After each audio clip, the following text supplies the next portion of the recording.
could be their own relative several times over. Charles's parents themselves were uncle and niece. His grandparents too repeated the same pattern. By the time he was born, his genetic pool was as shallow as an isolated island family. The result was what doctors now call mandibular prognathism, the infamous Habsburg jaw.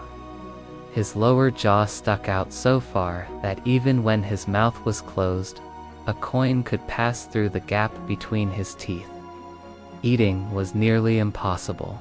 The top row of teeth rested entirely behind the bottom row. Chewing was hopeless. Palace cooks were forced to grind his meals into soft mush. Soups dripped from his lips. Solid food slid out, and banquets turned into grotesque scenes where servants wiped drool from the king's chin. His speech too was barely understood. His deformity twisted every word into wet mumbles. So much that even his own advisors often failed to comprehend him. Letters from his mother, Queen Mariana, reveal her fear that her son might choke to death on his tongue at night. The most powerful man in Europe was seen as a constant choking risk.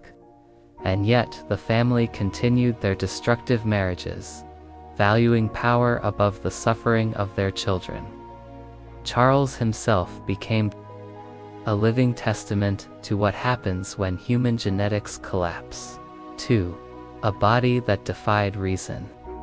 The Habsburg jaw was only one part of his tragedy. Charles II's entire body was warped in ways that made him look less like a king and more like a walking curse. At 35, he resembled a frail child, shrunken and bent by some cruel hand. Barely 5 feet tall, his head grew oversized compared to his fragile frame, his neck thin and weak, his arms and legs skeletal, while his torso seemed compressed and hunched. Charles could not even walk until he was 8 years old. When he finally learned, his steps were clumsy shuffles, clinging to walls like a man 3 times his age. His spine bent so severely, he appeared forever stooped, carrying the weight of centuries of genetic ruin. His mind suffered as much as his body. He lagged years behind other children, unable to read until 10, and even then with little understanding.